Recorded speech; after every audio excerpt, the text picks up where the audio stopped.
Thanks for downloading a 3CR podcast. 3CR is an independent community radio station based in Melbourne, Australia. We need your financial support to keep going.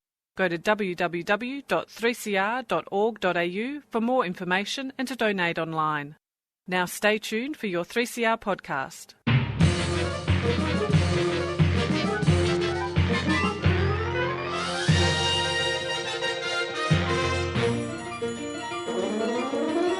Hello and welcome to another smashing episode of Lost in Science. So we are going to be, smashing some science.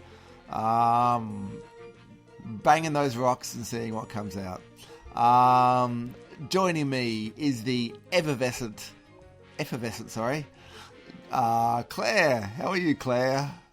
Hello, Chris. Glad to be referred to as effervescent on the radio. Fantastic. I'm doing well. How are you?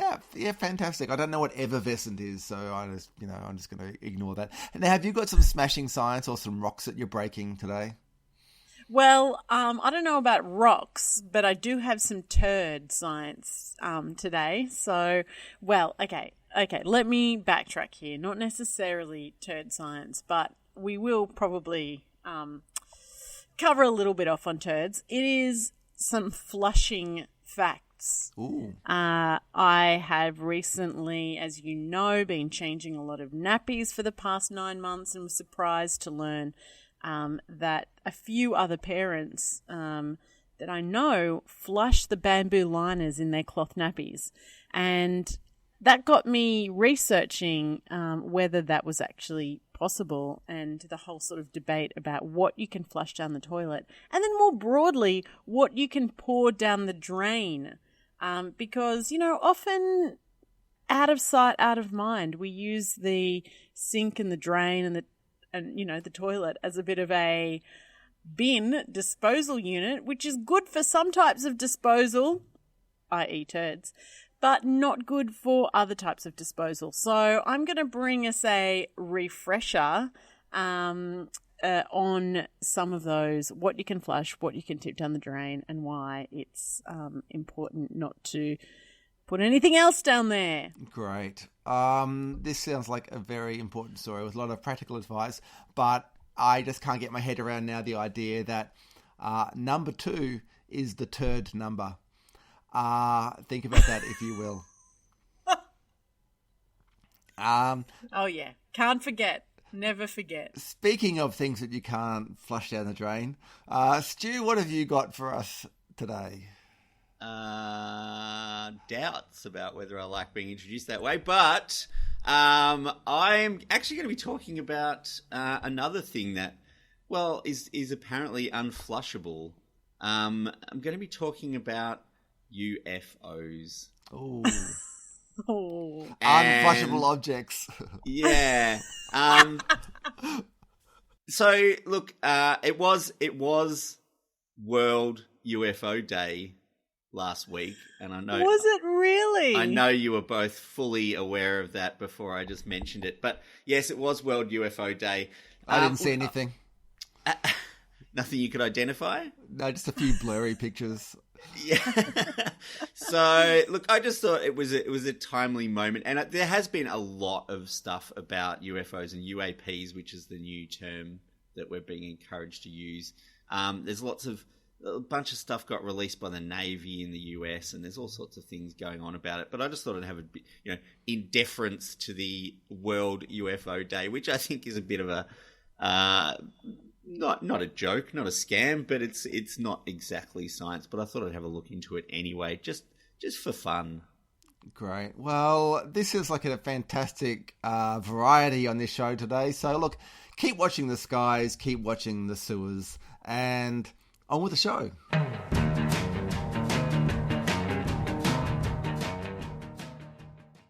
So it is pretty tempting to use our drains and our sewage system as a bit of a bin, not really give much thought to what we're putting down the drains, down our toilets. Maybe you're tempted to pour down used cooking oil or down the sink, or, turn on the tap. It just removes all sins. It just, Ask Pontius Pilate.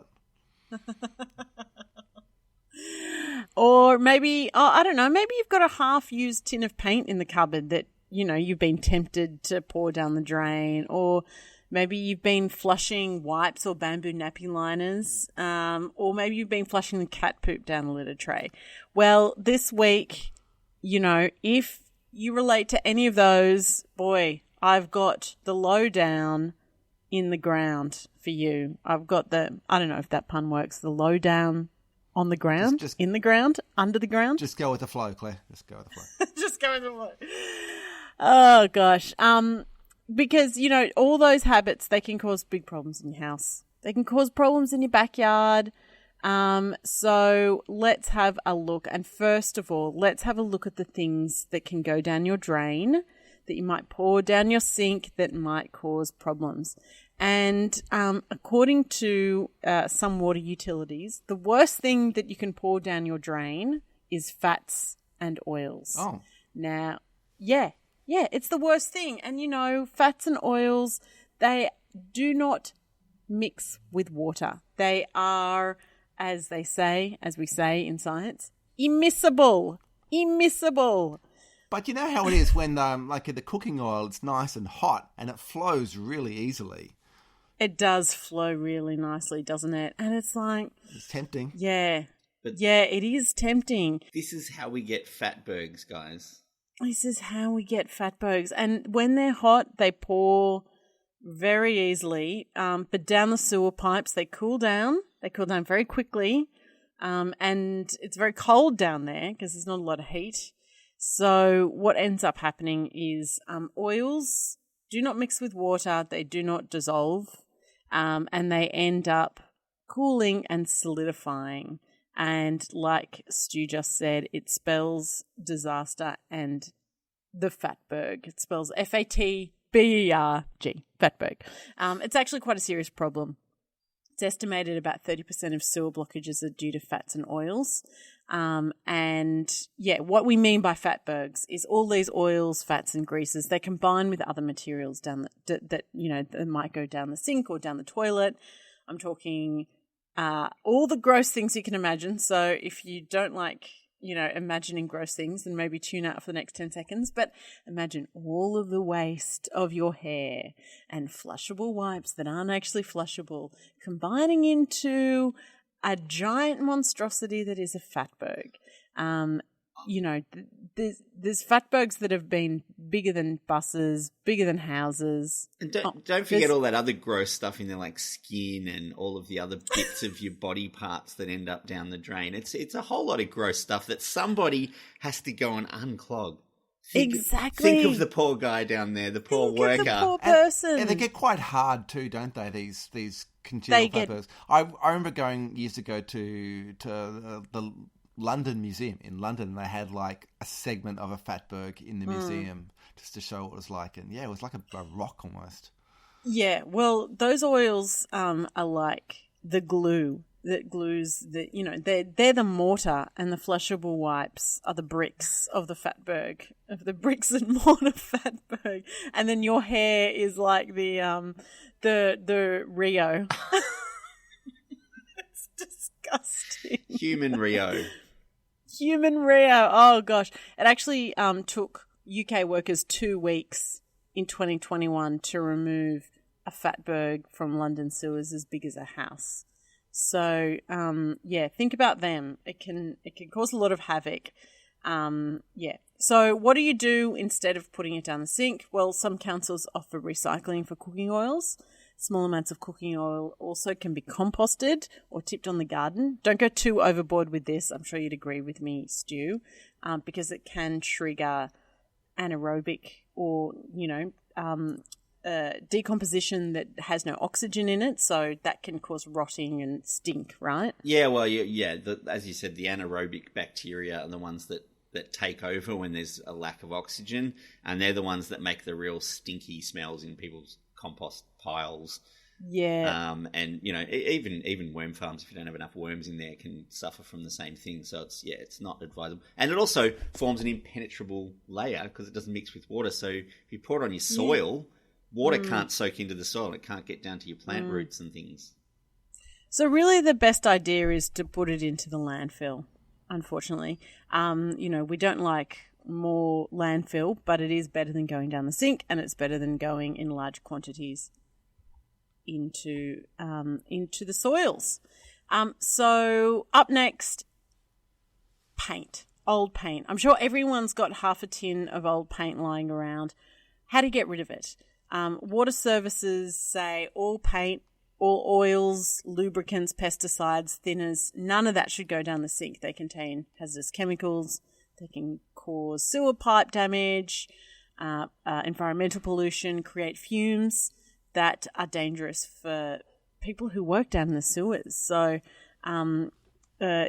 people who are working in the sewer system, they have to squeeze into incredibly tight, small spaces, and the quality of air that they breathe down there is, it reflects what people are putting down their sinks and flushing down the toilet. So some of the chemicals all of the chemicals that you pour down there will end up in the sewage system, and if they are reactive chemicals, some of them may be, especially if they're, paints and pesticides and all that sort of thing, they can create explosive conditions. So yeah, sewage workers have been killed from dangerous fumes.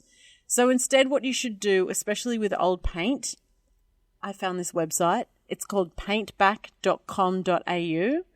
It is a free service across Australia. And you find your nearest location. You just put in your address, find your nearest location, and you can drop off your old paint for no charge. So that was paintback.com.au. So there you go. All right, so that's things you shouldn't pour down the sink. Now to the drain, to the flushing. And first up, as a community service announcement, I want to reiterate just what the water treatment professionals tell us. There's only three P's that go down the toilet. 3 P's. Well, 3 letter P's. That is pee, poop, and toilet paper.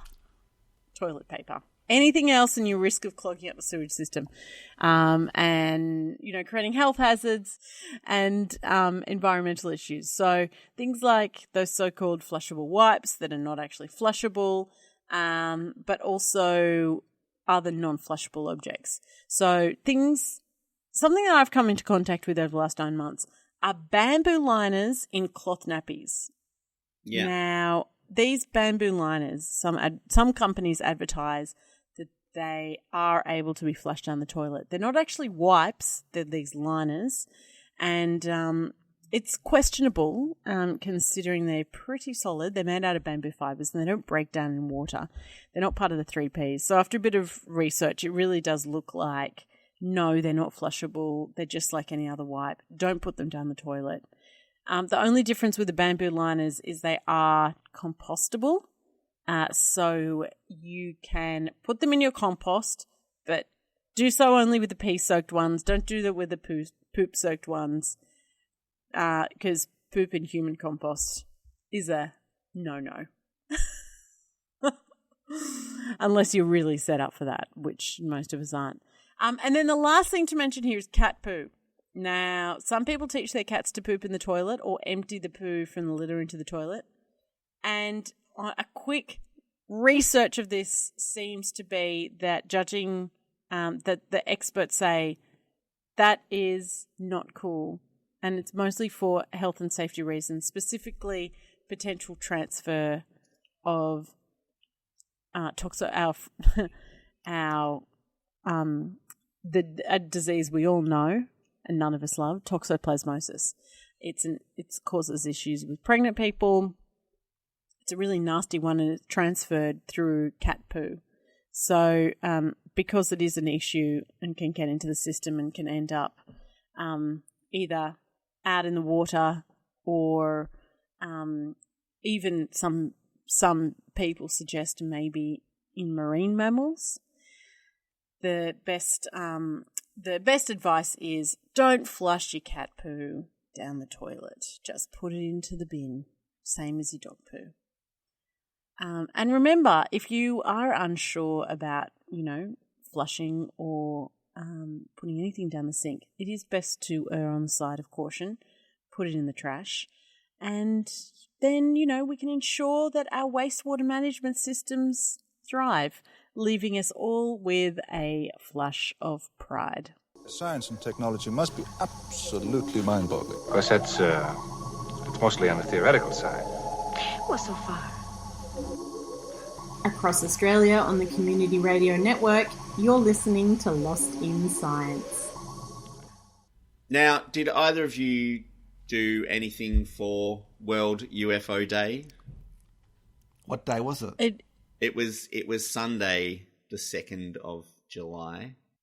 I have to say, it just passed me by, like all the UFOs out there, no doubt. I'm sure I watched the sky at some point, but yeah. I didn't either. Well, I did watch the end of a new episode of Star Trek, but not because it was World UFO Day, just because I was going to do that anyway. And that was a weird time travel story. It wasn't even in space most of the time. So anyway, 2nd of July is apparently World UFO Day, except for people who interpret things in another way. Then World UFO Day is on June 24th. So, but the official World UFO Day, according to the World UFO Day organization, or as I call them, WUFODO, is the 2nd of July. And they would know because, well, apparently because they made it up. Sort of. I mean, the 24th of June 1947 was a famous UFO sighting in the post-war period that was widely reported in the media at the time, made by a pilot called Kenneth Arnold. And if you've ever done any reading about UFOs, you would know the Kenneth Arnold sighting, Washington State in the US, 24th of June 1947. Now, the 2nd of July is the supposed date of the Roswell, New Mexico incident, which also gave rise to lots of publicity. And again, if you've ever read anything about UFOs, you will have come across some stuff about Roswell when it was claimed that a spaceship crashed in the area on that date.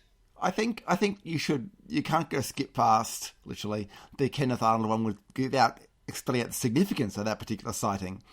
Absolutely. So the Ken Arnold story is where the term flying saucer seems to derive from. He said they move like saucers skipping over water, is how he described them. So it wasn't the shape, it was the movement. And I know too much about this subject, it seems. Well, you've obviously read a lot about the Ken Arnold story. Now, the stated goal of World UFO Day is to raise public awareness of, I quote, the undoubted existence of UFOs. And also promote discussion of possible alien life visiting Earth. Now, I'm going to be pedantic here. This might be a shock to you both. And come right out and say that nobody can deny the existence of UFOs. The giveaway is in the name. They are unidentified flying objects. That they are unidentified flying objects is not in any doubt, which is to say nobody can say for sure what they are, which is why they're unidentified. Identifying UFOs as something else means they are no longer eligible for the title, and it makes the day seem a bit redundant, I think. Now, got us on a technicality, Stu. Technically correct, the best kind of correct. Now, recently official documents have stopped referring to these sightings as UFOs, and instead we're all advised to call them UAPs, which covers a whole lot more stuff, I think, than unidentified flying objects. Unidentified anomalous phenomena. And I reckon somebody wrote that as a joke because that's a tongue twister. Try saying anomalous phenomena 10 times really quickly. I think one of the key things is that it's not 100% sure that people are seeing objects. They're seeing something in the sky. And like, for instance, sometimes people see the moon or the planet Venus and, mistake that for an alien spacecraft. It's not actually an object flying through our sky. It's just some sort of anomalous phenomenon they've seen out the window, I guess. Yeah. And that's it's kind of a better description of an undefined sighting, I suppose. Mm-hmm. And again, I would have to say this is undeniably something that gets reported often. So unidentified anomalous phenomena are definitely real. People see things they don't understand all the time and frequently ask other people who might be able to explain them, or they might not be able to explain them. But often they can be explained. I just want to refer to Michael Shermer here, who is an author and publisher of Skeptic magazine, which looks at extraordinary claims on the basis that extraordinary claims require extraordinary evidence. And he makes a case for jumping from unknown or unidentified objects or phenomena to what he calls completely ridiculous alien piffle, or crap for short. And the point he's making is that not having a satisfactory explanation for something doesn't really allow anyone to assume they know the answer to something otherwise unexplained. And this is why reports of UFOs and UAPs are a real thing. They happen all the time. But any suggestion they're aliens is kind of baseless supposition. Just because you saw something doesn't mean it is what you reckon. Especially if you can't explain in what way that would work. Now, just on this subject, you might be familiar with the Drake equation. Obviously, we've talked about this before. It's probably one of the most famous equations. It is an equation that was formulated in 1961, basically to try and help get the SETI program off the ground, the Search for Extraterrestrial Intelligence, and involves a series of factors multiplied together to estimate the number of alien civilizations who might be transmitting radio signals into space. Because currently, we got none. We got nada. We got nothing. No alien civilizations have transmitted anything in our direction that we ever picked up.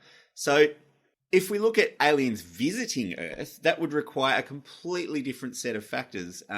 Even us Earthlings have been transmitting longer than we have been spacefaring creatures, and even when we've got to space, we haven't actually gotten very far. There's certainly no interstellar transport realistically on the horizon, so we can't really give a figure for that. How long between inventing radio signals and getting interstellar travel is anyone's guess. We've got a sample size of 1, and so far we've got zip on that as well.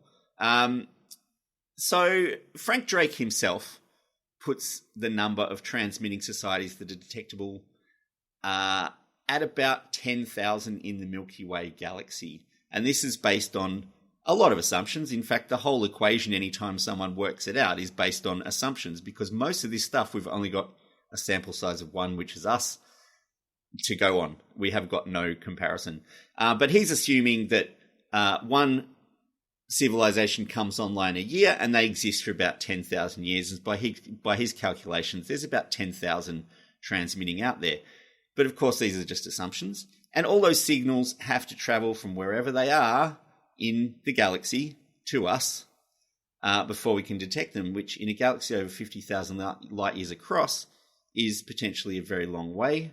Some of them will definitely have stopped transmitting before their signals reach us, based on a figure of 10,000 years. So this is quite aside from the reality that sending signals through space at the speed of light is actually a lot simpler than sending objects through space at anything approaching the speed of light, and certainly a lot simpler than sending objects capable of carrying intelligent life as we know it anyway. But I think the biggest problem with the idea that advanced alien civilizations are visiting Earth is the lack of physical evidence. There's a lot of people who have theories. There's a lot of versions of cover-up stories, but they make very, very little sense. We've got lots and lots of objects in space. We've got lots of detection devices in space. We've got lots of countries who are space capable. We've got lots of companies who are space capable.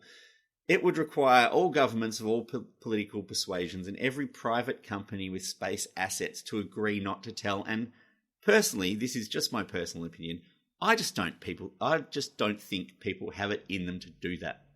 People are terrible at keeping secrets, and that's one of the reasons why I don't think there is a massive cover-up. People always want to score points off each other, especially political points. It'd be so easy for someone to just say, look, here it is, here's a spaceship from wherever, or a part of a spaceship or whatever. But no one's ever done that. And the other thing is that, as Chris alluded to in the in the intro today, even with advances in camera technology and all kinds of detection devices and improvements in tech all across the board, the best we have after over 70 years of people saying they've seen these things is blurry, out of focus, out of range photos and footage that still reside firmly in the unidentified category. And until the phenomena are explained, then I think alien visitors have to remain at best in the maybe basket. So, like, a couple of things here. I just want to. I'm not at all saying I disagree with you. I'm going to be the devil's advocate or the ET's advocate here. Like, but you know, you said that this World UFO Day was based on the date of the Roswell supposed UFO crash. Now, I guess what I'm saying is that you say, well, you know, there is no physical evidence that has, you know, couldn't cover it up. But people are pointing to, say, actual events like this and saying, well, here is an actual event that we know of that was covered up. You know, what do you have to say to those kind of claims? Well, I think on the case of World UFO Day, I think WUFODO has a vested interest in keeping World UFO Day going, for one thing. And look, of course, I'm not going to deny that governments are secretive, especially about military technology and things like that. And that is a very simple explanation for why there may be mysteries. And it was near a military base as well. So, you know, I think those kind of simple explanations. One of the questions I heard someone raise recently is that if aliens are here and they don't want us to see us, don't want us to see them, they would almost certainly have the technology to do that, because we have the technology to do that. And if they do want to be seen, why are they not making themselves more obvious than random blurry photos in bizarre locations? I think that's a pretty good argument as well. I think, you know, certainly governments do cover things up, and they're certainly secretive about military things, but I think other governments are trying to break each other's secrets all the time, and the fact that none of them have done that, especially during the Cold War, which was probably the peak of espionage in the last, 100 years, that nobody's still got any evidence for either side. I don't know. It just seems a bit unlikely to me. Well, we've all seen, many people probably see Men in Black, where they can erase people's memories. So, I guess you could explain it that way. Yeah. I mean, if the aliens don't want us to know, then why do we even remember? And that's it for another episode of Lost in Science. Lost in Science is recorded for 3CR in Melbourne on the lands of the Wurundjeri people of the Kulin Nation, and it airs across Australia on the Community Radio Network with the support of the Community Broadcasting Foundation. We would love you to get in touch with us. You can email us at lostinsci@gmail.com, or you can find us on Facebook, we're Lost in Science on 3CR, or on Twitter, where we're at Lost in Science 1. You can find us on your favourite podcast app, where if you get the chance, please give us a good rating and review, as that will raise us up in the search rankings so other people can find the science. Or you can listen to us however you listen to us now, where at the same time every week, Claire, Stu and Chris get Lost in Science!